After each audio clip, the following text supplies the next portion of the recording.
आज की वीडियो में हम मजमून और इंशाइये के फ़र्क पर बात करेंगे। पिछली वीडियो में मजमून और मकाले के फ़र्क पर बात हुई थी। आज मजमून और इंशाइये में क्या फ़र्क है, इस पर बात करेंगे। इंशाइये में और मजमून में थोड़ा सा फ़र्क है। मजमून को अंग्रेज़ी में ऐसे कहा जाता है, जबकि इंशाइये को अंग्रेज़ी में लाइट ऐसे कहा जाता है। अब इस नाम से ही जाहिर है कि ये एक हल्का फुल्का मजमून होता है, असल जो मजमून है या ऐसे है उसके मुकाबले में। तो मजमून की तारीफ हम पहले पढ़ चुके हैं कि किसी मौजू पर अपने ख्यालात और जज्बात व एहसासात का और तसव्वुरात का इजहार एक मरबूत अंदाज में करना जो है वो मजमून है। लेकिन आज चूंकि मजमून और इंशाइये के फ़र्क पे बात कर रहे हैं, तो इंशाइये की तारीफ अब देखें कि इंशाइया वो मजमून होता है जिसमें मुसन्निफ ने किसी मौजू पर अपने गैर मरबूत ख्यालात, जज्बात व एहसासात या तासुरात को बेसाख्ता, बेतकल्लुफाना, दिलचस्प और शगुफ्ता अंदाज में बयान किया हो। तो ये जो अंदाज़े बयान का फ़र्क है, ये सबसे बड़ा फ़र्क है मजमून में और इंशाइये में। अब हम एक एक करके अगर फ़र्क देखें तो पहला फ़र्क तो मजमून और इंशाइये में यही है कि इंशाइये का अंदाज़े बयान मजमून के अंदाज़े बयान से मुख्तलिफ होता है। मजमून का अंदाज़े बयान संजीदा होता है, मजमून संजीदा अंदाज में लिखा जाता है, जबकि इंशाइये का अंदाज़े बयान दिलचस्प होता है, शगुफ्ता होता है, बेतकल्लुफाना होता है और बेसाख्ता होता है। इंशाइये के लिए संजीदगी ज़रूरी नहीं है, बल्कि दिलचस्पी ज़रूरी है और शगुफ्तगी जो है ये ज़रूरी है। तो पहला फ़र्क तो इंशाइये का और मजमून का ये हुआ।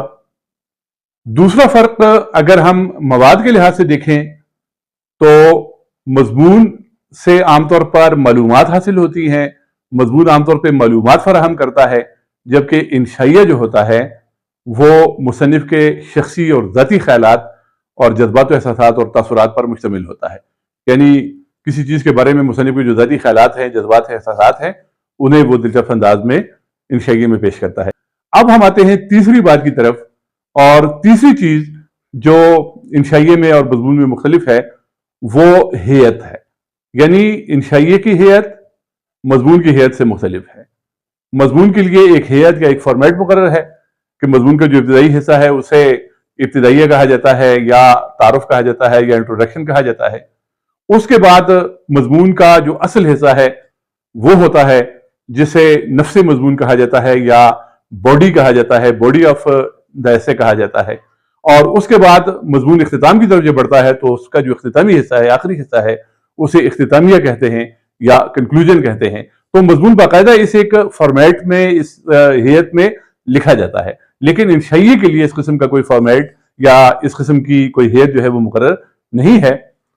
इंशाइये लिखने वाले जो होता है उसके जहन में जिस तरह ख्यालात आते हैं उसी तरह वो लिखता जाता है। किसी चीज के बारे में जो तासुरात, जो ख्यालात उसके जहन में आते हैं तो उसी तरह वो उनको तहरीर करता जाता है। तो तीसरा फर्क जो है वो इंशाइये में और मजमून में ये हुआ।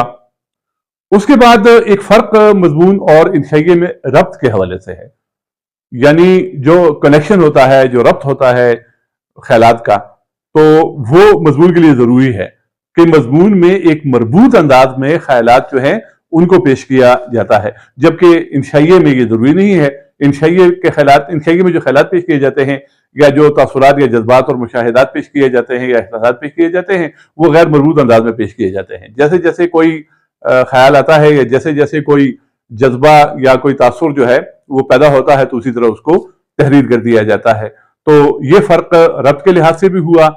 और फिर उसके बाद एक और जो फर्क है वो नतीजे के हवाले से भी है। यानी मजमून निगार जो होता है वो किसी मौजू पर जब इज़हार ख्याल करता है, मजमून लिखता है, तो उसी मजमून में वो अपने मजमून का एक नतीजा भी कारी के सामने पेश करता है। लेकिन इंशाइया निगार जो है वो इंशाइया में जो कुछ लिखता है तो उसका कोई नतीजा पेश नहीं करता, बल्कि वो नतीजा कारी पर छोड़ देता है कि कारी खुद अपने जहन से किसी नतीजे पर पहुंचे। तो ये सीधा सीधा फर्क है इंशाइये में और मजमून में। मजमून फॉर्मल होता है, रस्मी होता है, इंशाइया गैर रस्मी होता है। मजमून का अंदाज़े बयान संजीदा होता है, इंशाइये का अंदाज़े बयान शगुफ्ता और दिलचस्प होता है। और मजमून की एक बाकायदा हेयत है और इंशाइया जो है اس کے لیے ایسی کوئی ہیئت مقرر نہیں ہے، اور مضمون میں جو کچھ پیش کیا جاتا ہے ایک ربط کے ساتھ باہم مربوط کر کے مربوط انداز میں ان کو پیش کیا جاتا ہے ان چیزوں کو، جبکہ انشائیہ میں غیر مربوط منتشر خیالات یا جذبات و احساسات یا مشاہدات جو ہیں ان کو پیش کیا جاتا ہے۔ تو یہ فرق ہے۔ اب اردو میں انشائیہ کو اگر دیکھا جائے تو اردو میں انشائیہ نگاری پر جن لوگوں نے تحقیق کی ہے اور نقادوں نے محققین نے یہ کہا ہے کہ اردو نثر کی پہلی باقاعدہ کتاب جس سے سبرس کہا جاتا ہے اور جو ملا وجدی نے لکھی تھی، اسی میں انشائیہ کی جو ابتدائی جھلکیاں ہیں، ابتدائی نقوش ہیں، تو وہ ہمیں ملتے ہیں۔ اور پھر سر سید احمد خان کے مضامین کے بارے میں بھی یہ کہا گیا کہ سر سید احمد خان نے جو ایسیز لکھے، جو مضامین لکھے، ان میں بھی بعض مضامین میں انشائیہ کے نقوش ملتے ہیں۔ اسی طرح مولانا ابوالکلام آزاد کے خطوط میں بھی انشائیہ کے نقوش ملتے ہیں۔ اور پھر جو مضامین لکھے گئے، مرزا فرحت اللہ بیگ نے جو مضامین لکھے، رشید احمد صدیقی نے لکھے، اور پدر بخاری کے مضامین، اور خاص کر خواجہ حسن نظامی کے جو مضامین ہیں، تو وہ بھی ان میں سے بھی بہت سے مضامین جو ہیں ان کو انشائیہ کہا جا سکتا ہے۔ اور پھر جدید دور میں انشائیہ نگاری کا جو باقاعدہ انشائیہ نگاری کو فروغ دیا جس شخصیت نے، تو وہ ڈاکٹر وزیر آغا ہیں۔ ان کا چوری سے یاری تک اور دیگر مجموعے جو ہیں وہ انشائیوں کے شائع ہو چکے ہیں، اور مشتاق قمر نے انشائیہ لکھے ہیں، اور بھی بہت سے ادیبوں نے انشائیہ لکھے ہیں، اور انشائیہ جو ہے آج بھی لکھا جا رہا ہے، اور یہ ادب کی ایک زندہ صنف ہے۔ اللہ حافظ۔